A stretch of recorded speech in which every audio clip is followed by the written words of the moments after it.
Sejam todos muito bem-vindos ao Boletim da Liberdade. Eu sou o Daniel Alves. Hoje nós vamos receber a Vi Gelberg, que é porta-voz da Stand With Us no Brasil, mas está em Israel.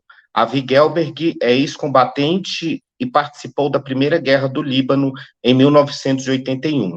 Atualmente, ele preside duas instituições, uma que cuida de soldados e civis feridos em guerra e outra que cuida do fomento da ciência e reúne judeus, árabes e outras comunidades religiosas, não é isso? Ave, muito bem-vindo. Obrigado, Daniel. Obrigado pelo convite. É um prazer estar com você.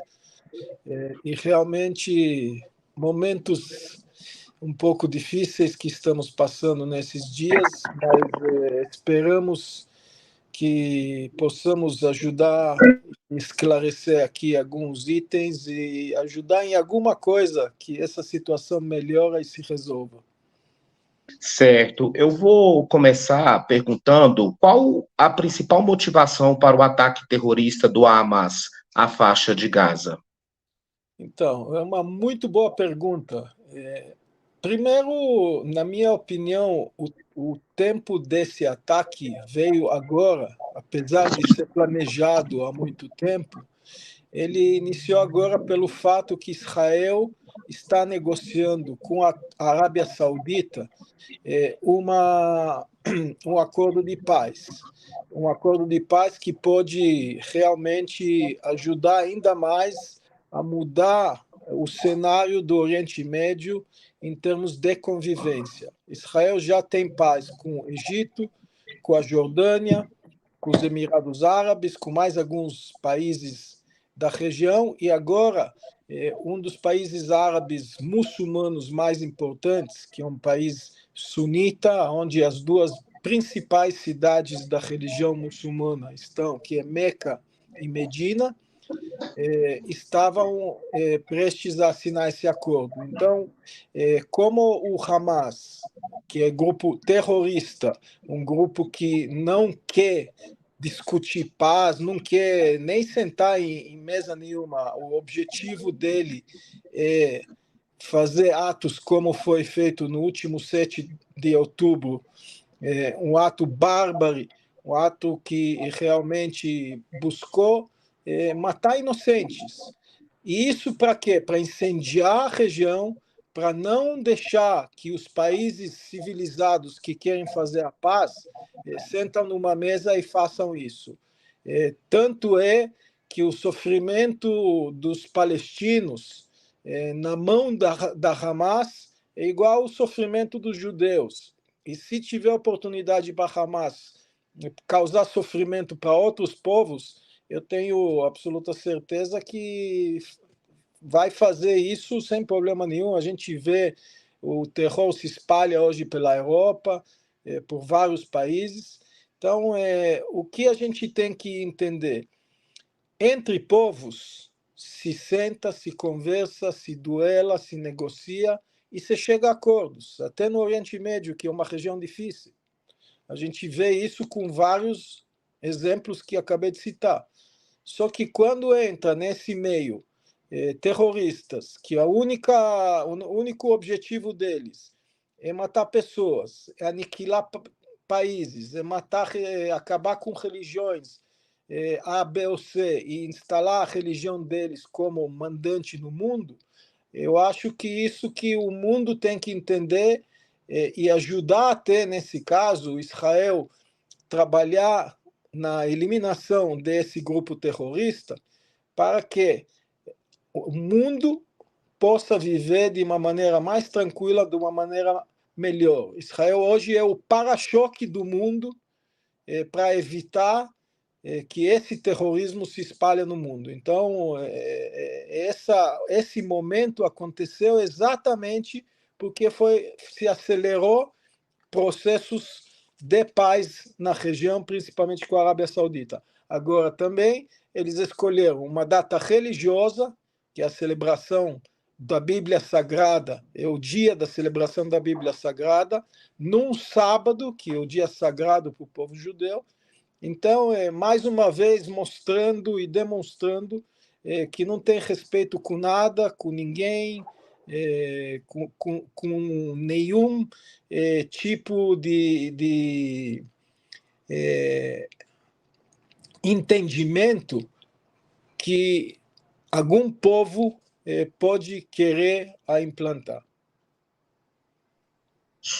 Sobre esse ataque, no seu ponto de vista, em toda a sua experiência, qual foi a magnitude? Foi um dos maiores já ocorridos? Não há dúvida. Esse ataque é o maior ataque e o maior massacre de judeus num dia após o Holocausto. Então, só para entender a magnitude, nós estamos falando de 1.400 mortos, onde 85% desses mortos são crianças de colo, bebês, até 4 anos, crianças de outras idades, mulheres, além de serem estupradas e depois mortas ou capturadas, e idosos que de 85 anos, de 80 anos, de 90 anos, que foram levadas e foram ou matadas, ou mortas, ou levadas na prisão do Hamas. São coisas que não dá para entender, não dá para explicar. Isso não é uma coisa humana. E não é por causa que é com israelenses, com judeus. Isso não é aceitável com ninguém, nem com o judeu, nem com o muçulmano, nem com o cristão, nem com pessoa nenhuma desse mundo. Esse mundo não merece ver essas cenas. Relembrou muito o ISIS, que assombrou o mundo durante anos até ser aniquilado pelos Estados Unidos e outras forças do mundo do mundo progressista, do mundo novo, do mundo que quer paz, do mundo que quer convivência, do mundo que tem outros valores. Então, um ataque bárbaro sem dimensões iguais nas últimas décadas. E tem a possibilidade de outros países da região entrarem neste conflito ou em outros conflitos? Sim, nós, sem dúvida, que é uma região que vive embaixo em redor de um barril de pólvora. Nós temos no norte o Hezbollah. Hezbollah, quem não entende, só dá uma pequena explicação. Hamas atua na faixa de Gaza e na faixa de Gaza nós temos um outro grupo de extremistas também. E no norte nós temos o Hezbollah, que no sul tem Hamas, Jihad Islâmica, e no norte tem o Hezbollah. O Hezbollah é xiita. Dentro da religião muçulmana também tem duas vertentes. Tem nesse caso, xiita e sunita. Xiitas, que é o Hezbollah, que é ligado a Irã. Irã também é xiita e, portanto, ela apoia o Hezbollah. Ela também apoia a Hamas, apesar da Hamas ser sunita. Mas como a Hamas virou um braço muito radical sunita, tem apoio também do Irã. Nós temos do outro lado, no mundo dos muçulmanos, tem então os xiitas, que Irã hoje domina, e os sunitas, que a Arábia Saudita domina. A maior parte dos muçulmanos são xiitas, em torno de 80%, e 20% sunita. Então, no norte, o Hezbollah, que é apoiado, financiado, treinado pelo Irã, é uma ameaça, é uma força de exército maior. Vamos falar em torno de 100 mil soldados que o Hezbollah tem, enquanto o Hamas deve ter em torno de 50 mil, Jihad Islâmica não passa de 10 mil. Então, nós estamos falando de uma força grande e uma força que recebe tranquilamente pela linha física, porque Irã, Síria, Líbano, tem uma parte terrestre que passa aos países e o Hezbollah recebe todos esses equipamentos, mísseis, bombas e outros equipamentos, além de soldados, tanto da Síria como do Irã. Então, essa frente do norte é uma frente perigosa e é um dos motivos que trouxe os Estados Unidos a mandar os portas-aviões para a região do Líbano e também a presença de tantos chefes de Estado, como da Inglaterra, que está hoje em Israel. Ontem o Biden estava em Israel. Tivemos já o chanceler da Alemanha em Israel. Então, isso só mostra que todos eles estão preocupados com uma escalada e estão mostrando, principalmente para o Irã, que se nós vamos abrir novas frentes, nós vamos ter uma escalada que vai envolver e pode envolver até o Irã em si, porque esses países não vão deixar o Irã comandar esse tipo de guerra em outros campos e ficar sossegado na casa dela. Então, a gente tem que entender que, apesar de ter uns bombardeios do norte, ter alguns ataques, eu acho que lá não vai entrar numa guerra tão explícita e tão logo, a não ser que algo bem grave muda nessa região.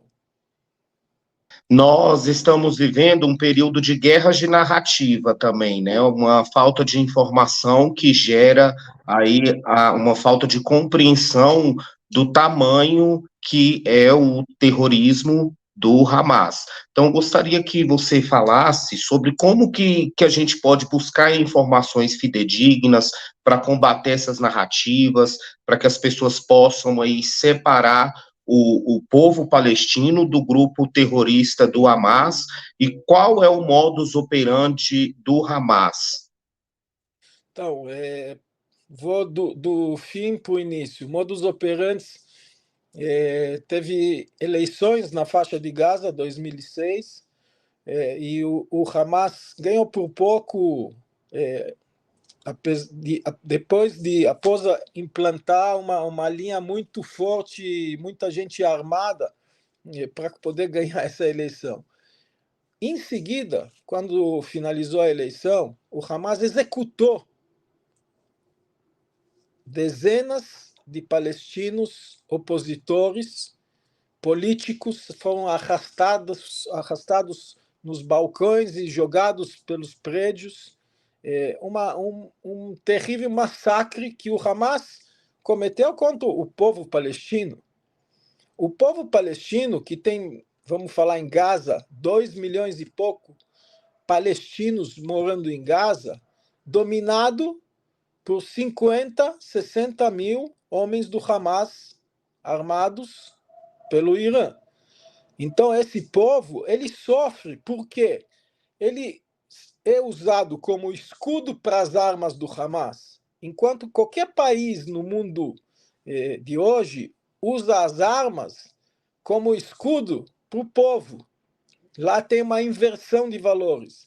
Eles querem que essas pessoas realmente morram pelos bombardeios para criar uma pressão midiática em cima de Israel.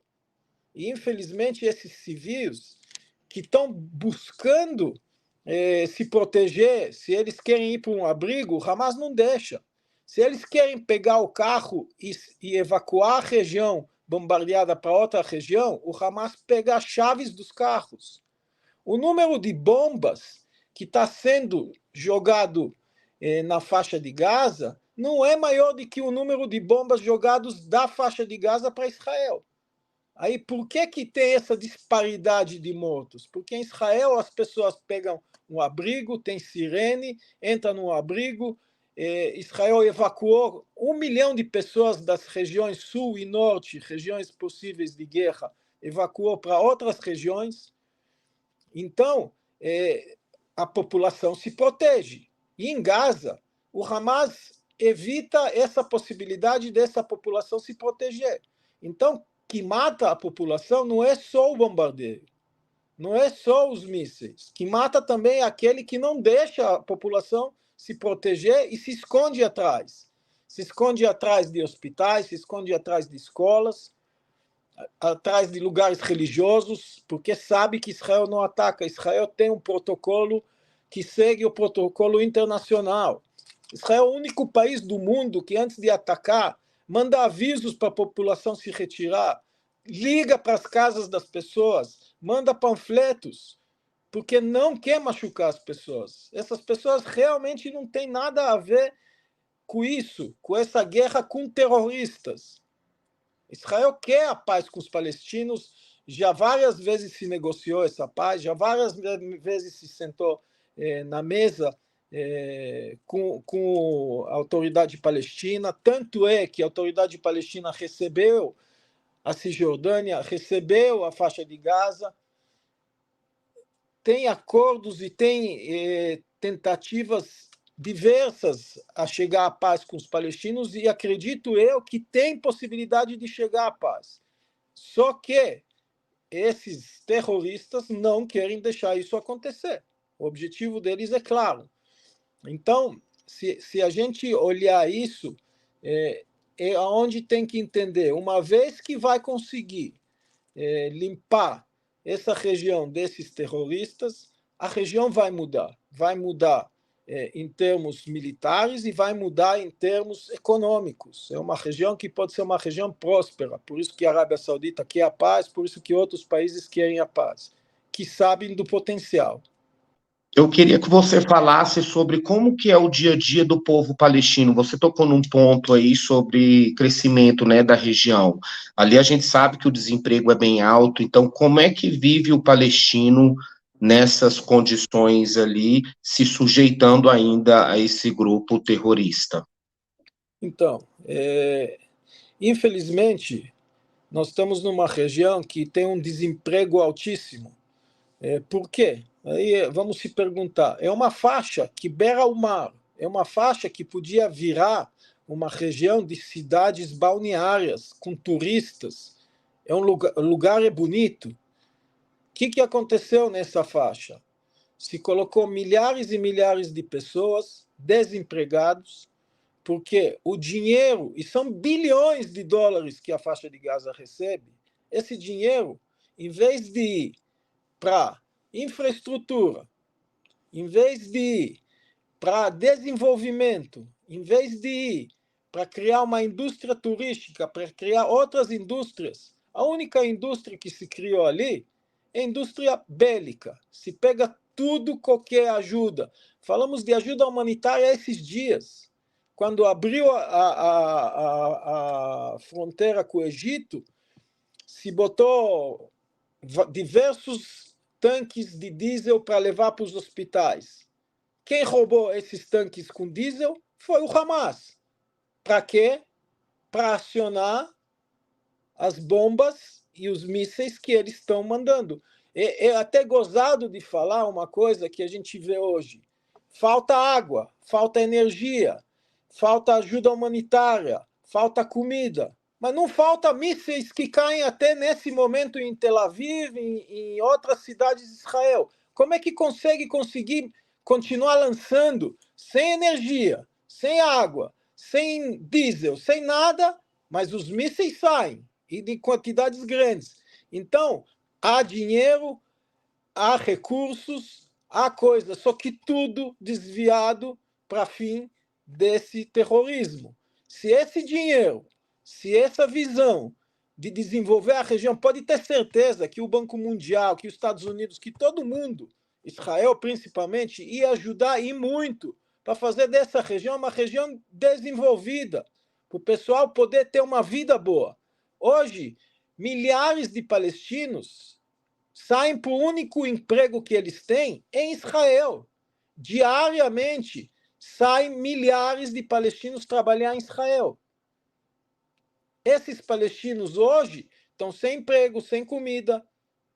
Então, se você perguntar os palestinos, a grande maioria quer paz, quer emprego, quer família, quer vida normal, como todos têm. Não querem essa guerra. Eles, infelizmente, são obrigados a ser usados como escudos quando começa a ter desemprego, ter problema econômico. Obviamente que a recrutação para fins militares e fins de terrorismo cresce, porque a pessoa não tem nada a perder, e por isso que o Hamas quer deixar essa região subdesenvolvida. Pega canos de água e de esgoto para virar mísseis. Isso é uma coisa que, se o mundo entendesse que sim, tem que ajudar nesse ponto, nesse momento, para aniquilar o Hamas, e sim fazer uma paz e desenvolver a faixa de Gaza, desenvolver a Cisjordânia, porque se a condição econômica estiver boa nesses lugares, não vai ter guerra. O pessoal vai querer amar mais os filhos e a família e desenvolver o dia a dia normal de que ir para a guerra, de que mandar os filhos para a guerra. Perfeito. Em relação aos árabes e judeus no Brasil, como que as comunidades estão lidando com a guerra e como é que está essa relação de amizade entre eles aqui no Brasil? Tá, vou até começar em Israel. Eu nasci em Haifa. Haifa é a cidade mais mista que tem Israel, entre palestinos, israelenses, judeus, entre cristãos e outras religiões, budistas e etc.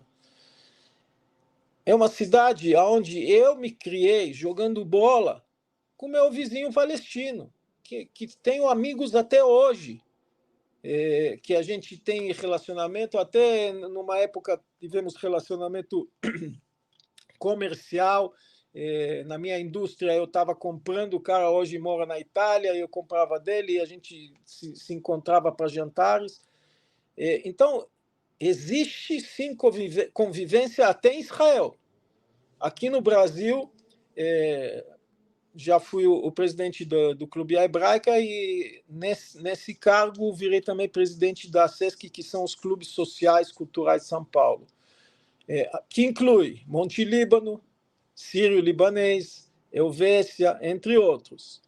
E a convivência não podia ser melhor. A gente fez vários projetos da paz, inclusive com o Alexandre Chad, que tem uma ONG pela paz, Caminho da Paz. Trouxemos palestinos, fizemos jogos, botamos crianças a conviver junto. Existe aqui um modelo no Brasil que pode ensinar ao mundo. A convivência, ela é possível. Ela é possível. Tem sheiks, tem gente que senta na mesa e conversa. E isso que representa a maior parte dos povos. Não esquece que nós, os palestinos, no final das contas, somos primos. Muito mais convergências que nós temos de que divergências. Nós temos muito mais coisas em comum para poder desenvolver uma vida em comum melhor. O que tem que parar é deixar esses caras educar para ódio, porque o mundo tem que ser controlado pelo amor, pela compaixão, e isso que pode trazer para aquela região e, a partir de lá, para o mundo inteiro, uma vida melhor. Já sobre o governo brasileiro, como você avalia a atuação do governo do Brasil nesse conflito e a demora em reconhecer o Hamas como um grupo terrorista? Antes de responder, eu vou completar sobre a questão anterior. Eu também presido a Associação da Universidade de Haifa. A Universidade de Haifa tem 40% de muçulmanos na universidade. E tem outras religiões, e tem judeus, e se convive em conjunto, e se desenvolve trabalho científico em conjunto nos laboratórios, tem professores de todas as religiões, tem alunos de todas as religiões, e tem uma convivência excelente. Então, volto a dizer, vamos buscar essas convergências para criar um processo firme de paz. E o governo brasileiro, sim, pode ajudar. O Lula, nosso presidente, tem uma capacidade de negociação e ele tem um relacionamento muito forte com o Irã.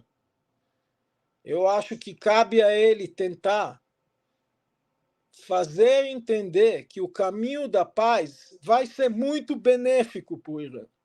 E ele tem essa capacidade. Nós temos governo, nós temos um país com muita força e que pode ser um modelo, sim, e pode ajudar, sim, no desenvolvimento da paz dessa região.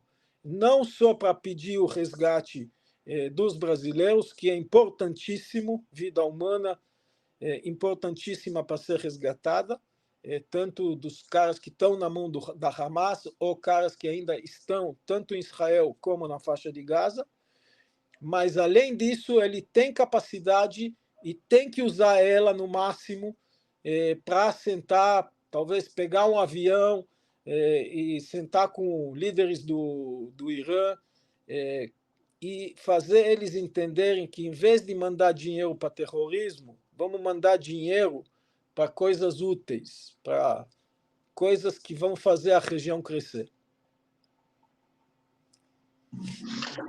Perfeito. Vamos falar agora sobre os feridos, tanto os soldados quanto os civis de Israel e também os palestinos. Qual é a real situação? Como que está chegando suprimentos? Como que está essa parte que acaba afetando milhares de pessoas? Sim, tem dois momentos, vamos falar assim, dos feridos. O momento imediato, que estão em hospitais, estão sendo tratados, e estão tentando preservar a vida dessas pessoas, que são milhares, infelizmente, dos dois lados. São milhares em Israel e milhares na faixa de Gaza, grande parte civis que estão sofrendo esses ferimentos. Eles recebem nos hospitais toda a ajuda necessária, até na faixa de Gaza também. Tem uma ajuda humanitária que agora está sendo levada a partir da fronteira com o Egito, e tanto o presidente dos Estados Unidos, o Joe Biden, liberou uma verba muito grande para essa ajuda na faixa de Gaza também, e só esperemos que isso chegue ao endereço certo. Isso que é a grande preocupação. O outro ponto é o segundo momento, é a reabilitação. Entre outras coisas, eu acho que ontem te contei um pouco, que eu cuido também de uma entidade que trata dos soldados e civis feridos em guerras, em atentados, etc.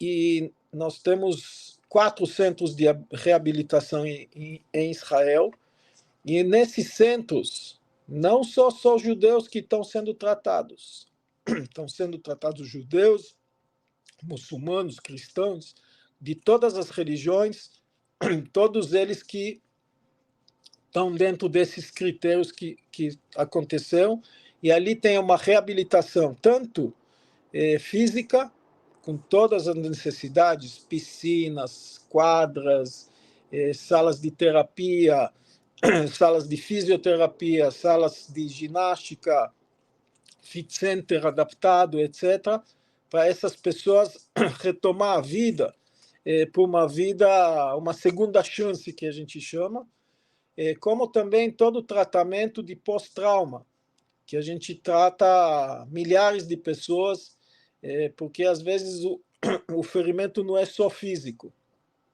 e isso não é menos importante de ser tratado do que o ferimento físico, e isso pode aflorar, às vezes, uma semana depois, um mês depois, um ano depois ou 10 anos depois. E a gente tem que ficar atentos e ajudar todas essas pessoas em todos esses momentos da vida delas.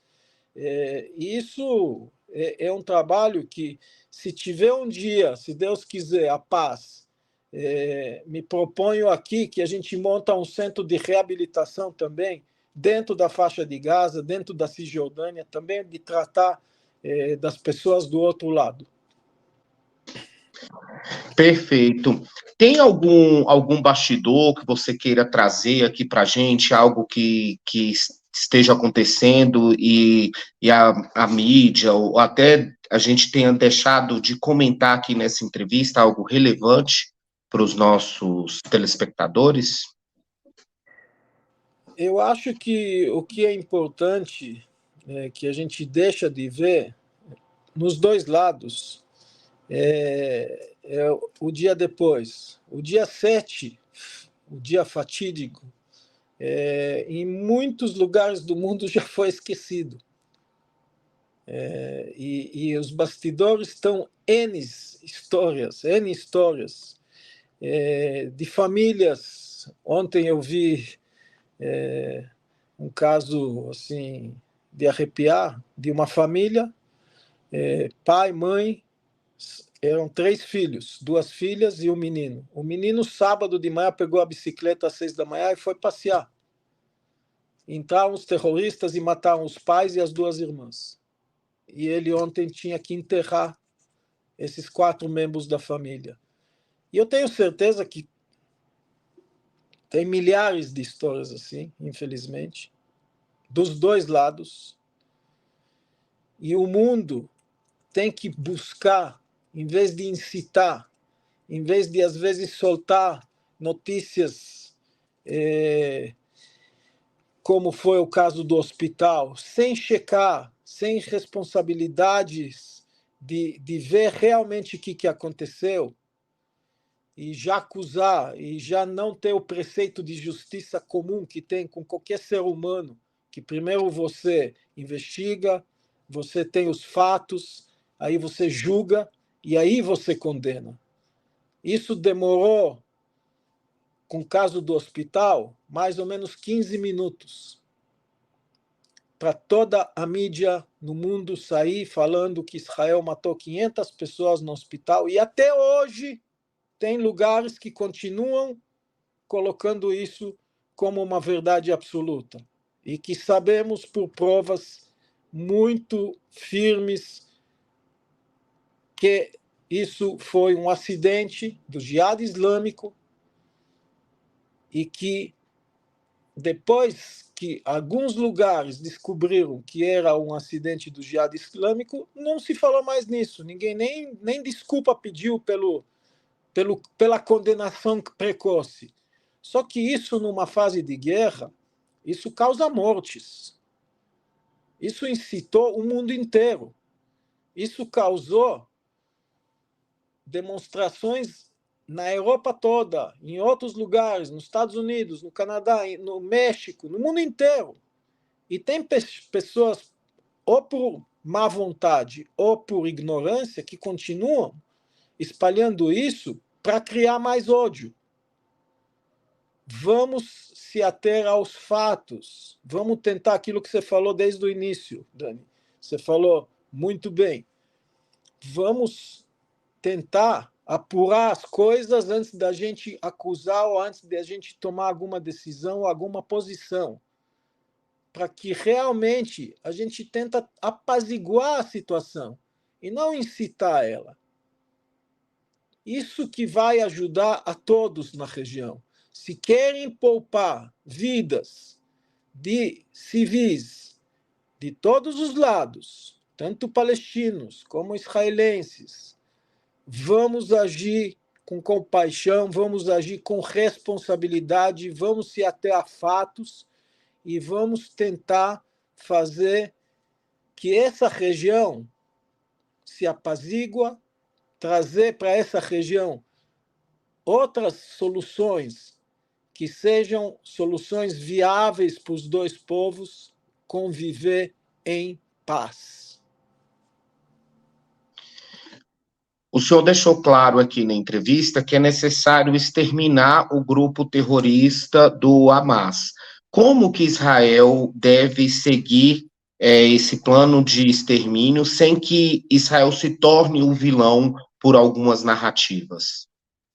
Então, o que Israel está fazendo, e isso que o mundo tem que entender, que o mundo fala, não, invasão terrestre. Invasão terrestre é uma invasão custosa para o exército de Israel em vidas, e ela vem para exatamente fazer pontualmente essa guerra com os terroristas e tentar minimizar o número de civis que estão se machucando, porque aéreo é mais difícil. Se Israel não se importava com a vida das pessoas que vivem lá, ia realmente bombardear a faixa de Gaza de norte a sul, toda ela, botar ela tudo no chão e vamos recomeçar a vida. Mas não é isso. Israel vai entrar terrestre para exatamente limpar os terroristas que cavaram 500 quilômetros de túneis na faixa de Gaza, que é mais do metrô de Londres, numa faixa estreitíssima, para esconder armamento, para esconder os terroristas. Eles não ficam em cima fica os civis. Eles ficam embaixo nos túneis protegidos. Então Israel vai entrar nesses lugares para combater aqueles que são terroristas. E aí vai ter também, infelizmente, danos para civis? Vai, mas muito menos do que em ataques aéreos, que são mais difíceis de você direcionar para esses terroristas. Como que o senhor avalia o governo do Egito, que eles ainda não liberaram as fronteiras, né, para o pessoal adentrar? Como é que fica essa relação e a participação do Egito nisso tudo? O Egito e a Jordânia também, não deixava a Jordânia de lado também, fecharam as fronteiras para os palestinos, de todos os lados. O Egito, que tem uma fronteira física também, deixou. É lamentável, que são irmãos, mas eles sabem que se abrir a fronteira, boa parte de quem vai passar não vão ser civis com boas intenções. Vão ser terroristas do Hamas, e o Egito já experimentou a Irmandade muçulmana no passado e não quer experimentar isso de novo. Tanto é que Israel ofereceu para o Egito fazer um plano de evacuar todos os civis para o deserto de Sinai, dar toda a infraestrutura para eles, deixar eles lá enquanto o conflito ocorre, para poder realmente acabar com terroristas e não com civis, e depois eles voltam para a faixa de Gaza, reconstruindo a faixa de Gaza. O Egito recusou essa proposta porque não quer abrir a fronteira. Ele está abrindo a fronteira com muita pressão dos Estados Unidos para passar ajuda humanitária. E isso também nós vamos ver nos dias posteriores. Não há dúvida que tem que ter ajuda humanitária, não há dúvida que tem que ter comida, não há dúvida que tem que ter remédio, não há dúvida que tem que ter energia, não há dúvida que tem que ter água potável. Não temos essa dúvida. A dúvida é quando você entrega, para onde vai isso? Essa é a dúvida e essa é a questão. E o governo do Egito podia ter um papel um pouco mais atuante nessa questão, porque eles têm como conversar com o Hamas, eles têm como conversar com o Jihad Islâmico, com as facções terroristas que estão na faixa de Gaza, e tentar fazer eles recuarem, tentar fazer eles agir de uma maneira humanitária que não existe para eles e devolver todos os reféns e tentar mostrar também um lado para isso avançar para um processo de paz, de um processo de acalmar aquela região. Mas o que o Hamas hoje quer? O Hamas vai querer hoje uma trégua. Vamos fazer um cessar-de-fogo. Para quê? Se for um cessar-de-fogo para ajuda humanitária, para todo mundo poder viver uma vida boa, não. Eles querem cessar fogo para se rearmar de novo, para ter mais mísseis Então, cada período de cessar-fogo de 1 ano, de 2 anos, eles ficam com um poder bélico cada vez maior. Eles não estão fazendo cessar-fogo para o benefício das pessoas. E aí Egito tem esse papel, porque Egito é uma porta de entrada de vários armamentos, e tem que ter uma vigilância mais forte e tem que ter um papel mais atuante. Isso vai ajudar na resolução do conflito. Perfeito.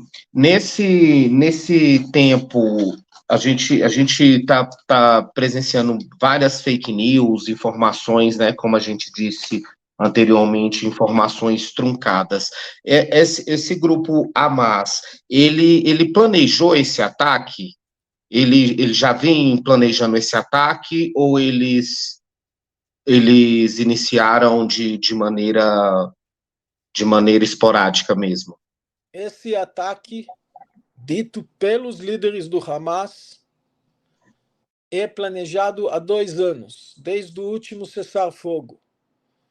Eles planejam isso em detalhes, planejaram as invasões, eles vieram com mapas sabendo que estão indo para casas das pessoas para matar. Eles, quando entrou os veículos, aliás, alguns veículos do ONU foram usados, só para ver para onde vai as coisas, do ONU usados, armados até os dentes, e cada grupo se espalhou para cada pequeno vilarejo em redor da faixa de Gaza, vilarejos de israelenses que vivem lá, trabalhando na agricultura, trabalhando para sustentar as famílias, entraram de madrugada para matar as pessoas de maneira planejada, de maneira que fizeram esses exercícios há 2 anos. Eles mesmos falam que fizeram várias manifestações perto da fronteira para vigiar todo o sistema, para saber como desligar o sistema de Israel. Eles tiveram ajuda do Irã, tem documentos já provando isso, vai ter muito mais coisas provando que Irã ajudou no planejamento, ajudou na parte cyber para os pontos israelenses de vigia sejam tirados do ar, depois entrada com drones para bombardear todo o sistema de vigilância, e após isso que eles derrubaram a fronteira e entraram.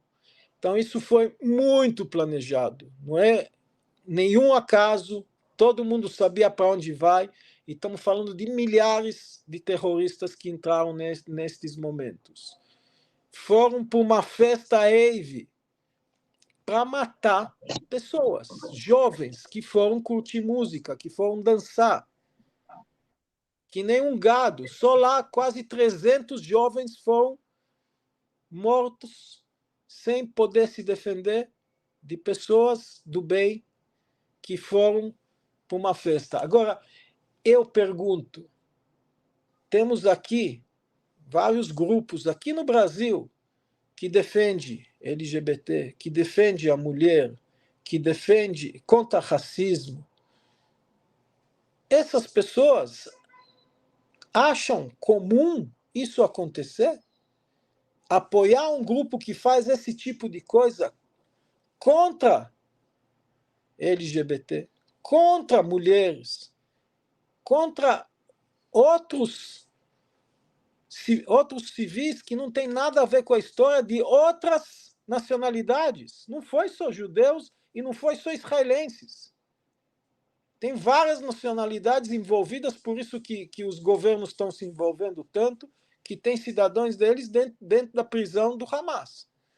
Então, sim, para a sua pergunta, Daniel, foi muito bem planejado, infelizmente a sangue frio, infelizmente planejado para subir nas redes sociais os filmes de degolar, de matar, de botar fogo, de estuprar, de festejar em cima de cadáver. Tudo isso até foi levado para as redes sociais por eles, para lembrar o mundo do ISIS. para lembrar o mundo que tem esse tipo de ação animalesca com o ser humano, e se a gente não se cuidar, isso vai chegar na nossa casa. Avi, antes da gente encerrar nossa entrevista, eu quero fazer um convite a todos os nossos telespectadores para se inscrever no nosso canal no YouTube e também acessar o nosso site do Boletim da Liberdade, que é o www.boletindaliberdade.com.br, onde você fica muito bem informado aí com todas as notícias nacionais e internacionais. Avi, quero agradecer demais a sua participação nesse bate-papo incrível que nós tivemos aqui, onde a gente para que a gente possa esclarecer aí o terror mesmo que é esse grupo terrorista do Hamas, e agradeço demais sua participação. Dani, muito obrigado. Foi muito bom e espero que os nossos telespectadores podiam ter um pouco mais de clareza e informações sobre a região. E eu me despeço aqui com um pedido. Vamos, cada um de nós, fazer alguma coisa pela paz. Muito obrigado. Esse foi Avi Gelberg, que é porta-voz da Stand With Us, dando uma entrevista aqui para o Boletim da Liberdade. Agradeço demais novamente sua participação. Tenham todos aí um excelente dia. Até mais.